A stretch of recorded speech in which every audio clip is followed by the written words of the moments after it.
Hey everybody, Jason Burmis here for another Mixed Martial Mindset with John Fitch. John was gracious enough of him to let me off on Monday as my back was killing me. I can still kind of barely walk, but I better walk that off because I plan on hitting DC this weekend and jumping in a car for 14 hours tomorrow. Can't wait to do that. Good posture while you're driving. Oh, dude. The thing is that I know that I feel better when I'm up and walking around and doing that stuff, but this is my job. And so I'm sitting here and I'm like, well, I got to kick out some videos. Well, you got to get one of those standing desks. That's like a thing now, isn't it? It is a thing. It's just like I have all the camera gear up there and like even standing, like if you watched my watch along with Andrew Cuomo and Anthony Fauci's Love Fest, the only reason I decided to do that watch along was because I was already so physically uncomfortable and I was going to have to watch it anyway. I wanted to kind of make people suffer with me. But as bad as it was and as lovely as it was, you can see the pain on my face as I'm sitting there fucking squirming watching it. But it's my fault. I'm completely out of shape. I got on the scale today, John. What's the guess? I mean, you fought at 170. I'm a much smaller guy than you. What did I tip the scale? 185.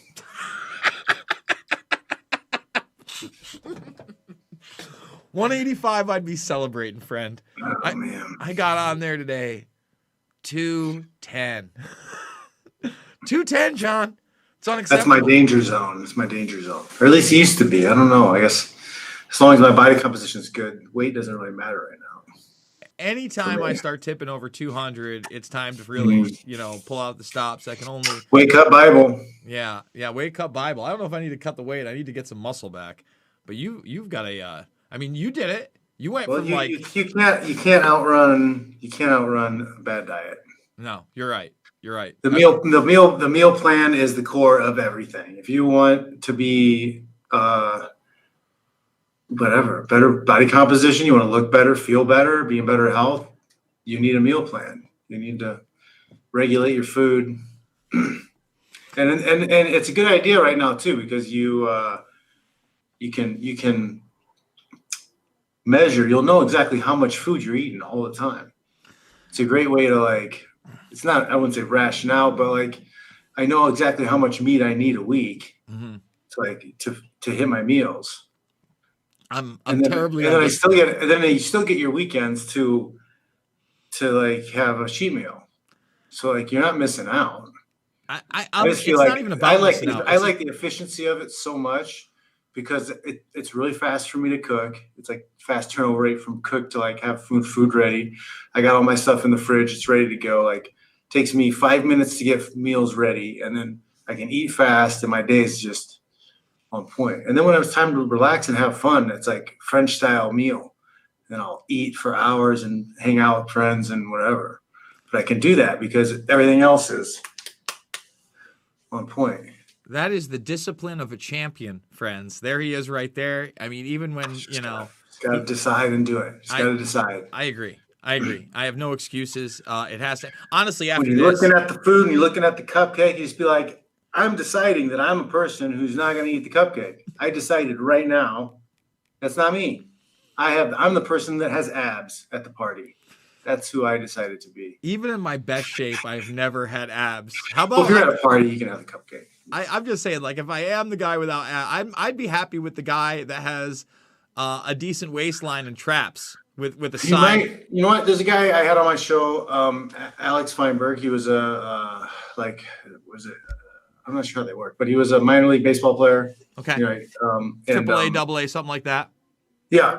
So he goes by the tag sustained gluttony, and he as an athlete, he has pictures of himself as an athlete, and he's kind of soft. Mm-hmm. And then pictures of him now. He's 10 years older or whatever, 15 years older, and he eats mostly it's mostly meat, but he eats as much as he can a day. But he eats a big, huge meal, and he eats the same thing. It's pretty regular. It's not exactly what I'm doing. He's a little bit fancier with the meals, but we're eating basically the same thing. And he's pretty good with it too. You might like his style of doing things. And I'm assuming he's jacktacular too. Yeah. Yeah, of course he is. Shredded. He's shredded. Yeah. Guys, it's my CrossFit Air. I need to get on there. But I mean, his thing is resistance training, but it's high intensity stuff. He found that it worked out that after he was done with baseball, he started working out with guys, and the guys who did the high intensity short stuff, interval stuff was like, were the guys who got shredded rather than the guys who were doing like hour-long cardio workouts. Mm-hmm. Yeah, no. So he started switching that up. And so you guys can, they can go to my channel and check out John Fish Knows Nothing and find the episode with Alex Feinberg. And what have you been up with John Fitch Knows Nothing? I've seen a couple clips on there. I think I popped in this week at one of the shows. I talked about America and freedom on Sunday and how these lockdowns aren't laws. They're just recommendations. The masks are recommendations. It's not a law. You don't have to do it. I do see how a business can refuse to serve you because it is a business and they have the right to deny business to anybody that they see fit to.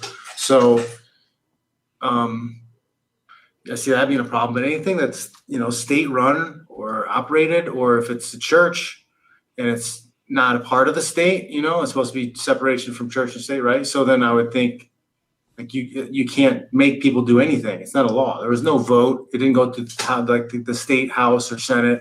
Well, right? I mean, or am I wrong? Am I wrong? You look at they're trying to do the Max Bar out in Staten Island, and not only did they lay them down with $50,000 in fines. Talk about that a little bit. Well, they did $50,000 in fines. They fined them for being in their own place, loitering in their own place. They fined their lawyers. But wait, here's where it gets worse. So on Saturday night, because no cops would arrest these guys, and they just opened after all those fines. So none of the NYPD would arrest them. Nobody at the state troopers wanted to arrest them. Real sheriffs wouldn't arrest them. What did they do? They went and they got deputies. Now, usually in New York City, the deputies, people that are deputized, they're not voted in. Again, they're appointed. And usually they're like bill collectors. They're traffic enforcement. Mm-hmm. They do that type of work. Instead, they set up a fort. So it's not like they set a meter maid? Better than that. No. John, wait till you hear this story. It's the craziest thing. You gotta watch the press conference afterwards. No, man. So they sent 14 unmarked cars with these guys not in uniform. All right?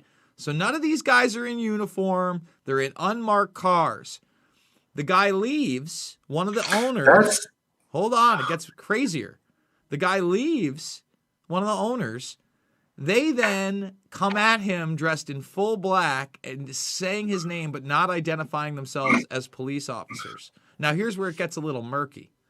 Some kind of physical altercation ensues, and the owner ends up trying to drive off.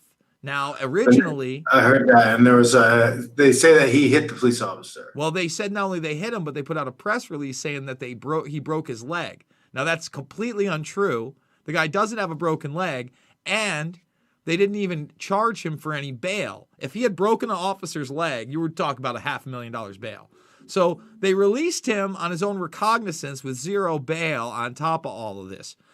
The press conference is incredible because his lawyers look like central casting out of a mafioso film, but they're the good guys. And then they discussed how SNL ran like a big fuck you spoof ad like thing. I saw that. That's crazy. We covered that on the show too. Made fun of the guys basically for like trying to feed their families, and this is top level like bizarro world stuff. That's like gazpacho. That's like secret police. Oh, we're just gonna deputize these guys and send them in secret to do this. Are you kidding me? Like, what happens next time they're gonna be like full SWAT? We're gonna deputize these guys as SWAT or they're robots. Dude. It's just, I mean, like, where robots are coming, John. What part of America or American history would this sound like this would ever be allowed to happen? None. In fact, I did a broad. Anyways, good. How is this anyways acceptable to anybody? It's not legal. They don't have a legal right to say, hey, you can't go these places. They can suggest a business comply. They can suggest you to comply. Hey, these are safety measures that you should take care and do. But if you don't, there's nothing we can do about it. Well, again, even the seatbelt laws, right? They got voted in. Didn't win their votes. Didn't people have to like sign a thing and fill in the thing? Like, well, we got executive orders now, and if you saw when Cuomo video called Fauci in, aside from the many bad jokes that he made, he literally referred to himself and Fauci. Career's a bad joke. Well, he started with a bad joke. It started with Andrew Cuomo wishing himself a happy 39th birthday, where he had a photoshopped birthday hat on, and he said his dog gave him a bone. That's a quote. Okay, it started as a fucking comedy fest. Now, it ends with Cuomo comparing himself and Fauci to the team of Pacino and De Niro, two actors that made their living, John, on being gangsters. That's the irony of the time we're living in. You know what? Let's do the plugs and then get into more, because there's actually a lot to talk about today. The GoFundMe, this is how I'm doing it. I'm going to DC. Guys, it's probably about $1,000 trip for 3 days to spend there, drive back and forth. I could use your help. $5, $10, $15. Big donors, you mean the world to me. Rockfin. Fitch and I are both on Rockfin. I go live 11 a.m. Monday through Friday. There's a 90-minute exclusive over there. Today, Fitch, what do you got going on the Rockfin right now? I started broadcasting John Fitch Knows Nothing on Rockfin also. So that's up for free. I have 2 of my courses available on Rockfin for I Smashed Turtle in Portland. That's up and running on Rockfin. And then I did a hand fighting seminar in Rochester, Indiana. I'm working on an Indian land MMA seminar. It's a 2-parter, so I gotta get that ready. Hopefully, next couple of weeks that'll be going. But it's also up on Gumroad. So I have two courses, combat sport related courses on Gumroad. Gumroad / John Fitch, and then I should have another one coming up. I'm also running half off, 50% off December. Oh snap! So you can get the techniques for 50% off, $4.99 for the 2 seminars, and then I think the other one's going to be split a few different ways. I think you can get, because it's going to be like 2-part, I think. So I'll have it split where you can get each one separately, or then the 2 together, or something like that.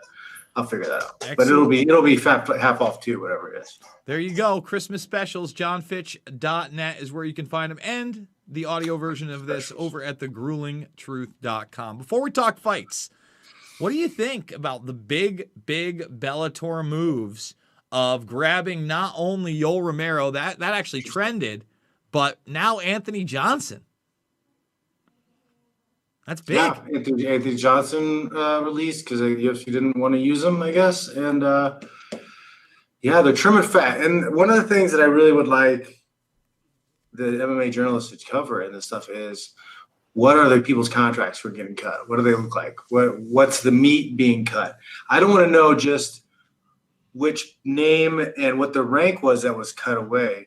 Look at the numbers. What are the digits? What are the zeros being cut away? What fat's being cut? Like, why are they cutting certain people? I want to know how much of the moves they're making are strictly financial. Like, they'd love to have Rumble come back, but he's taking too big a chunk per fight. Maybe he's got pay-per-view or something else. They really don't want to hand out that type of money. Well, he's a minimum $500,000, right? I mean, that's what he fought last time. He's a minimum $500,000 to show. Whether or not there's pay-per-view points or a win bonus, that's got to be. And they may feel that they already have their viewership deals with everybody, so they're already getting money. So they just have to put on a show. So how many guys for fighting for 10 and 10 or 12 and 12 can they get to just fill a space that'll get knocked out or get their face cut open real bad, and people will talk about it for a couple of days. I'll say this, you look at this weekend's UFC card. On paper, not a lot of huge names on there. A few recognizable. Smoka pulled out a win, but only 8 fights, 3 gone because of COVID. Still a solid, entertaining card with a good main event that people are talking about. So you got to ask yourself, why wouldn't they think that way? I mean, honestly, that downside, yeah. I mean, I guess it was on ESPN2, so everybody on ESPN2 gets to see it for free on TV, plus the ESPN Plus people. They don't do that anymore where they make you not get to watch a card because it's on ESPN2. That's on the plus side, right? You've already made all the advertisement on that. It's only 8 fights. It'll probably do as good numbers or better numbers than the pay-per-view this weekend, headlined by Figueroa. I think there's another financial aspect to it, too, is that one of the reasons why the UFC keeps so many fighters under contract is because it prevents other promoters from from signing those people and creating a competitive market. So they may feel that it's so hard right now under COVID for other people to get involved or do anything that they've already got everything locked. Like who's going to come up and then start, doing a brand new MMA show on a network right now? There's probably slim chances of that happening. So they probably don't mind cutting a lot of their people then. Do you give these guys title shots right out of the gates? It's hard to argue that anybody in Bellator is better than Yoel Romero or Anthony Rumble Johnson at either weight class, especially with what's his name, Bader losing the title, right? What was that? That was the heavyweight title. Or no, that wasn't heavyweight. That was the 205 title. 205. Yeah. So Nemkov, I mean, maybe you make an argument there's somebody else at 205. You could do a Bader. Well, it's 205. Well, he's got both belts. Is Rumble going 205 or is he going to go heavyweight? I think he's going to go heavyweight. And see, Bader still has that title, but he's coming off a loss. And let's be honest, Anthony Johnson, for his chin, it should be a no-brainer that Anthony Johnson wins that fight. I don't see anyone else in the heavyweight division. Don't get me wrong. I think that, like, if you wanted to be honest about it, you give him Minikov, because Minikov's probably the one guy that deserves a title shot. He only has that one loss to Czech. I don't know. It's not, you know how fucking, thin the heavyweight division is anyway. Rumble goes there. He could be the heavyweight champ there 3-4 years. And he's older. He's got to be in his late 30s, right? He's AKA, isn't he? He's trained with us for a little bit. Yeah. But yeah, I mean, he's got to be approaching 40. But, the thing is, he's got a big name, though. So, fun matchups are going to be okay, I think, if they want to go right out the gate with that. Hell, I don't know. Have him fight Mitrione first fight. Yeah, but Meathead's coming off another loss. I guess you. But he hasn't fought in a long time. And no, did he lose his last fight? Yeah, Mitrione lost. So, he's coming off. Well, no, Rumble. Yeah, but it was to fucking Dan Cormier. Still, it's a loss. That comes down. A loss and a big break. Lost in a big break. Like, I don't know.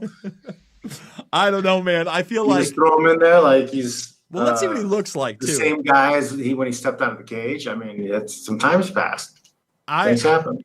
You know what? Again, you look at who's over there, and you got a lot of 40+ guys. You got Roy Nelson still fighting over there at heavyweight. Czech Congo again, late 30s, early 40s, easy. That whole division, even Bader is aging. So I like him at heavyweight. I don't love him at 205. I'd pay to see anything, that he does. You don't have to because it's Bellator. Romero, though, at 185, do you put him against Lima? Do you put him against Musasi?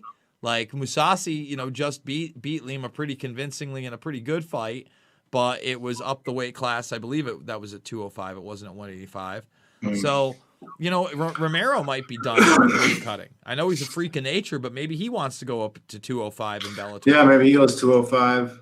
But then again, like, why go fight Nemkov if he could fight, 185? And I don't know. Maybe he feels that, Musasi or Nemkov.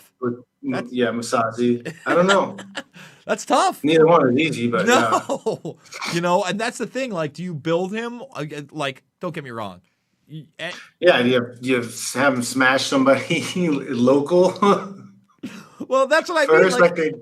Like they do sometimes. You're not going to put him up against. All right, so let's get it out of the way. He's not going to fight Michael Venom Page. He's a disaster for Michael Venom Page. I don't think that you want to put him against Lima because Lima just had a loss and he's too valuable to you as your former champ and really a top 10 guy. You know what I mean? Probably across the board.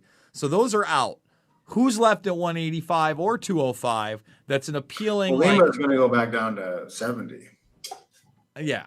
I don't think Romero's going back to 70. Fuck that. No, Lima. Oh, that's true. That's true. He probably will. He's going to stick around, I don't think, up there. Yeah, I don't even know.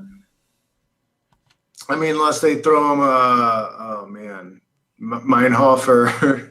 Well, Manhoff's fighting heavyweight, too. And he just got so there's all kinds of guys they might just pull out of the woodworks that have... Just as a one-on, just for his first fight, maybe Maybe Daly will move up. Toss him Joe Schilling? Like, come on, Joe Schilling doesn't want any of that. Like, Joe Schilling, Romero. I like Joe, but I'm just saying, like, I don't know. It's tough because, again, Bellator doesn't seem to even have any juice where now they got these guys, but they got their champion fighting this weekend. How many people know that Alima Lay McFarland's fighting Vasquez? What's the undercard here? No. We got Magomedov versus Matthias Matos. That's actually a good fight. I like that. Linton Vassell's fight in that. Talk about in your 40s. Is this tomorrow? Another Thursday card? Yeah, it's tomorrow. Yeah. So this is Linton Vassell versus Ronnie Marks. There's some that I forget who Ronnie was supposed to fight, but it got canceled. He was supposed to fight fucking Barnett, wasn't he? I think that was it, and that got canceled. Was that really? Yeah, remember because Barnett was supposed to fight for Bellator, isn't that right?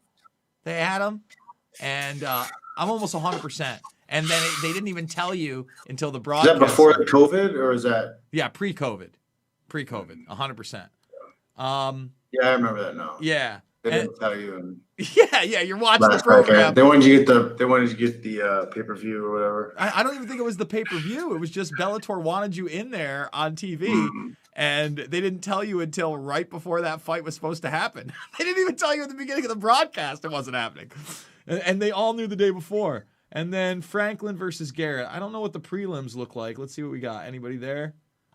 Let's see. Nobody really. I've got my eye on. Romero is a gay guy. Who's that? Romero Cotton? Yep. It looks like they're building him. Can wrestle, and he's got pretty heavy-handed. Your AKA guy did big-time damage this weekend over at UFC. Did you see that fight? Yeah. Which one? Yeah. Mowgli. Yeah, that big knee. Yeah. He's got great knees and elbows on the inside. There you go. We got the very good. first fight. We got a Gracie 3-0-0 coming into Bellator that I haven't seen Hobson. So that's interesting. But yeah, let's I guess let's talk about this. Not this card yet, but the card over the weekend, and we'll get into this coming card. Yeah, I mean your dude looked sharp. There were a lot of great fights. Hermanson just.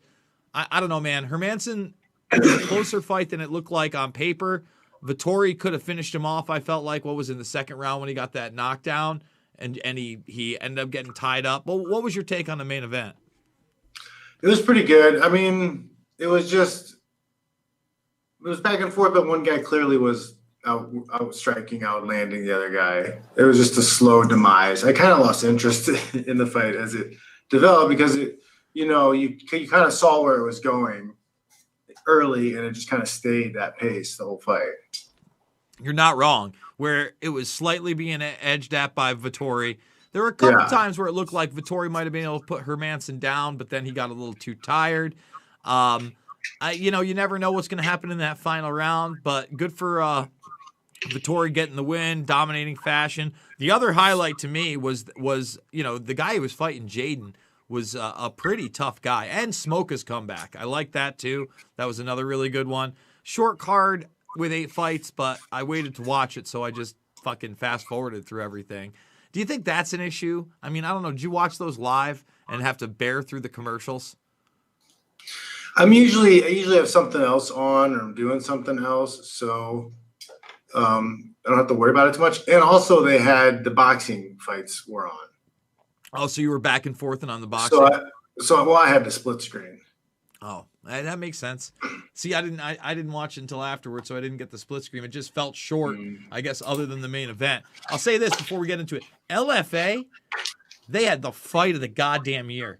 So, I've been keeping up on LFA quite a bit because a lot of these guys in the UFC are literally in LFA a week or two before. They're making, It's LFA Ed Soares, and he was like one of the first to get that comfy, co-promotional type situation. I mean, that's where they got Kevin Holland from, and that he's been on a big push, and they got another fight coming for him. But the main event, John, is a 5-round slobber knocker that you think is going to end possibly in the first. And it is, Miletich got to, I was literally texting Pat while it was happening. I was like, holy shit, this is fight of the year. Really exciting stuff. I would encourage people, if they have the UFC Fight Pass, to go check that out. LFA cards have been really solid anyway, and you can tell a lot of guys now on local scenes are like, how do I get to the LFA? Because they see that it's the avenue for the UFC, even quicker than Bellator. You know what I'm saying? That's part of. You always go back to this. So it's part of the UFC's control, is that they've started to develop these feeder promotions and these buddies. So it's like they're kind of all in on it. Nobody's really competing. Nobody's trying to win. Nobody's trying to beat them. So like one big system working together. Well, I'll tell you what we're trying to do over here in Iowa. So we got a triple card coming up for Caged Aggression in March, right? This is behind the scenes and in the works, and who knows if it's going to happen, but they're trying to put together an 8-person tourney here in Iowa at Caged Aggression, and the winner gets a shot at the LFA. So basically, they do the tournament here, and then they go over, and it might even be a couple different weight divisions that do the 8-man tourney, so you send a couple guys over there. I like that. It's a close promotion because they're out of South Dakota. I think you want to see more of that. I'd like to see local promotions have more of those merit-based type of tournaments that they put together in a month, 2-month time period. I think it's smart. It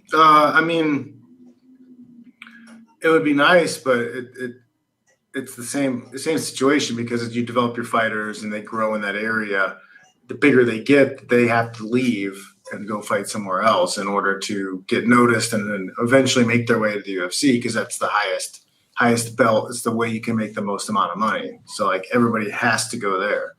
If it were an independent belt and there was co-promotion between promoters, then they wouldn't have to go to the UFC. Then the local promoter could find a gem. He could find a GSP and then keep him through his entire UFC, through his entire fight career. And then they co-promote with the other promotions in order to get the shots at the independently controlled belt. Yeah, it's tough out there, man. Even when, for instance, Rizin did it with Bellator 1.5, 2 years ago, there wasn't enough hype out there that even people knew about it. I guess Rizin just had another event. I totally missed it. ONE FC has been putting out, I think they've got 5 or 6 events now since the last month and a half. I have a bunch of them downloaded. I haven't been able to watch them. But yeah, to me, the problem with MMA, the problem with boxing, the problem with all combat sports is not so much even the structure of how the business is played out. Like that structure affects the athlete's ability to make money and having freedom to access to titles. The viewership problem is the platforms. The problem is there's no way to get every promoter on the same platform. So then you have 100 splintered platforms to watch one sport. And that's what's frustrating. That's why people think boxing is dead, is because it's on 50 different channels. You never know when it's on or who's fighting. If it were like it was back in the 80s, 70s, 60s, where you had 3 networks that played all the top boxing matches, then and it didn't matter what the promoter was, then everybody thought it was great. But like that's the problem. There's no easy route to consumption. You want to watch football? Yes, it's all on these 2 networks or whatever. You get the fight, you get the NFL game day, you get everything. So that's the major problem with viewership and consumption of these things. We've got to find a way to get all the promoters on one channel. Never going to happen. But I'm upset that Viacom hasn't done more to make the Thursday nights more visible, because people by now, they've been doing this now for almost 2 months. If you don't know that Bellator is on Thursday night, you've done a poor job in managing your fan base. You know what I'm saying? I think that's the way, isn't that the way business is done these days? Big money acquires something that's a business that's running, and they just have that business do everything itself, and they take a profit off the top of it. It's like, Matt. Listen, man. Isn't it like what the promoters do to the fighter is the same thing that these big businesses do to the promoter in every other business. Like nobody's really trying to make anything. Everybody's trying to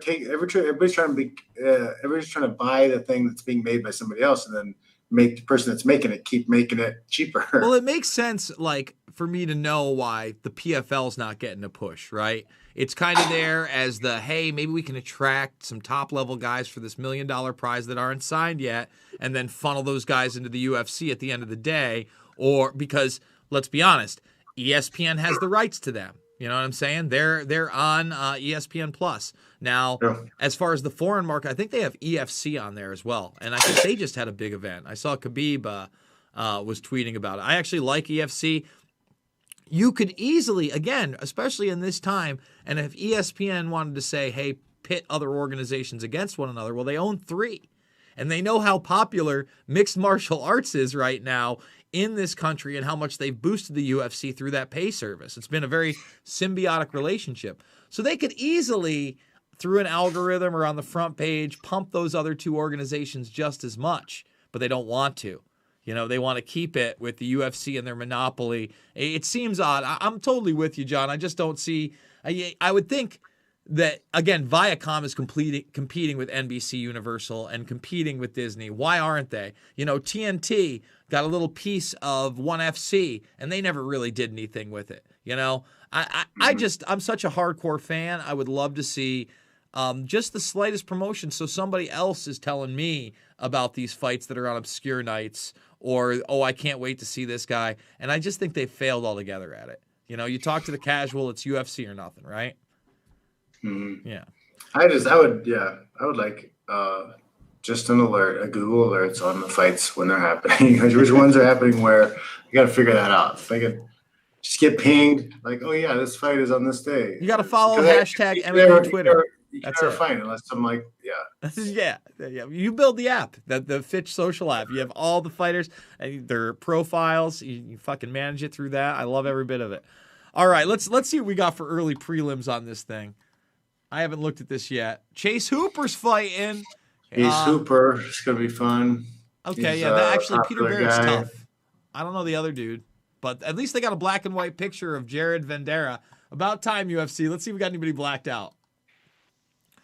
Pineda Swanson. Okay.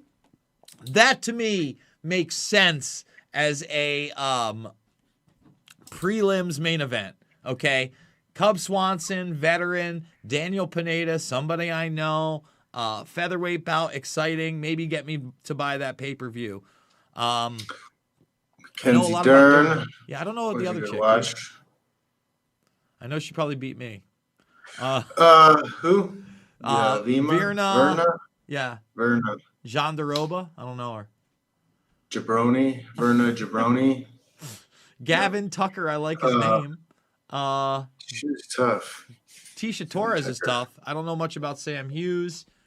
But the main card, I mean, pretty beefy. We'll see how many more they lose. But I think Brandon Moreno is going to come in, try to have a shot. I don't know, man. Figueroa looks so unstoppable. I like the Ferguson-Oliveira fight, right? It's tough.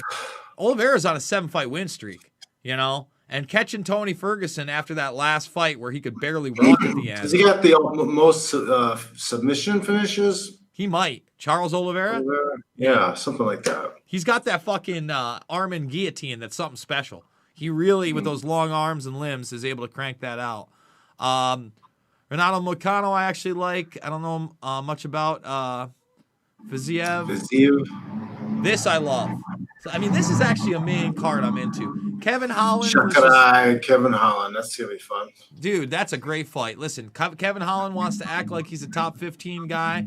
Souza hasn't fought forever. Let's see it. Let's see it. Exactly. Shut up or shut up time. And then Cyril Gain versus Dos Santos. I think that's a smart fight for for them to put together. 14 versus 7. Let's see if Dos Santos can stay in the top 10, or maybe it's time to hang it up. You know, we're starting a new boxing career. Bare knuckle. Bare knuckle. I haven't watched a lot. I mean, has there been any pandemic bare knuckle? I don't think so. I've seen a lot of advertisement, but I don't think anybody's. I can't think so. I don't think so. So, because I remember there was a 3-second one not so long ago that's popped up a bunch. I don't think they have since the pandemic, but I'm not 100%. So, just so you know, John, today, and we'll warn you on your channel, you can no longer question the election or talk about. Yeah, you can't know. Yeah, they're going to censor everybody who says that Trump won the election. Does that mean we're going to get censored now? As such, starting today, we will remove new content uploaded on or after December 9th, 2020, alleging that widespread fraud or errors changed the outcome of the 2020 U.S. presidential election. Oh. They just ignore evidence and put their fingers in their ear. Well, wasn't it Nevada? Like they didn't even look at any of the evidence that was presented to them. You know what, John? They didn't even take the time to read over any of it. Listen, this is all I'm going to say. There is now irrefutable proof that they said a water main broke. A water main did not break in Georgia. Remember? Okay. Yep. Then they said it was a urinal, right? I saw that. None of it happened. Instead, what happened is, and it's on video, and the woman has been identified that came in and said it was the water main. And there are people that have given sworn testimony that they are in the room because they are in the room, because they're on video being in the room, that after they kick these people out and tell them that the voting is going, or the counting is going to stop, 4 of them stay. I watch them pull out suitcases from under a suitcases. Table. There's video of them. How is that not? Well, we don't know what they were doing, John, but I'll say this. I'm not an abused wife that when her husband comes home smelling of booze and hookers, I believe him when he says he didn't. I'm not that person. I don't appreciate being treated like a child and acting like any of that is normal. Now, I didn't say it changed the election or that's widespread fraud, but if you don't think that there's something... It's fishy. I mean, fishy. come on. Why can't we say it's fishy? That's very fishy. Can we get an investigation on that fishy act around our election? You guys put 4 years on Russian collusion. Can we get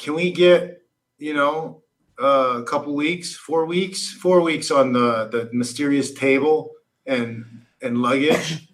Can we get that? John. Come on, Matt. How are you on that? Not only can we get that. CNN, come on. 4 weeks, come on. Mystery table, no. And not sexy. Mystery table's not as sexy as Russian collusion. Dude, they're on video boarding up windows so you can't see inside. How is anybody like, oh, this is fine, this is totally normal. Oh, we would be totally fine if you did this. If the other side did this, that'd be fine. No worries. It's totally normal to board things up and do. What mental gymnastics is anyone doing to think that that's okay? I don't know. Get it. I don't get it. I don't get it either. But I'll tell you what. My cousin's in playing town. Playing you for fools, America. Yeah. Playing you for fools. And I'm about to hit the road, and I want you to stay on the line for after this because I got something interesting to tell you, which I think you're going to think is pretty crazy, but we'll see what happens. One of the reasons I'm going to D.C. But yeah, I'm going to D.C. I'm going to see how many of these whistleblowers that signed sworn affidavits that apparently did not prove any kind of fraud. I'm going to make sure I'm saying that there, but I'm going there. I'm going to get as many of those interviews as possible, and we got a project in the works. I'm going to leave it at that. Folks, thegruelingtruth.com is where you can check our audio podcast out. You can check out everything John Fitch, including the Weight Cut Bible, the band's Resistance, the hand fighting seminar, and your jiu-jitsu training in Rochester. That's up there too? Yeah, and I have the hand fighting seminar in Rochester. That's up on Gum Road. And so is a Smashing Turtle in Portland. So I've got what is that? It's like 17 total techniques or something. Those two ones, and I got another thing I'm working on. That should be ready. The videos are all done. I just got to write the write-ups and then put it all together. Learn how to kill a man with bare hands. There it is. John Fitch. He'll grab you and smash you. Rockfin.com. That's where you can also support us. You can support me here. Guys, we'll be back next week for Mixed Martial Mindset. Hopefully, actually, next Monday, I probably won't be able to do it because I'm going to be back on the road. I think I'm leaving my hotel on Monday. I'm going to be there Friday, Saturday, Sunday. But we'll end up having to do a midweek one. We have to get more consistent. But we have been pretty consistent. We've still done at least one a week most of the time. So, guys, I love you. Fitch, thank you so much.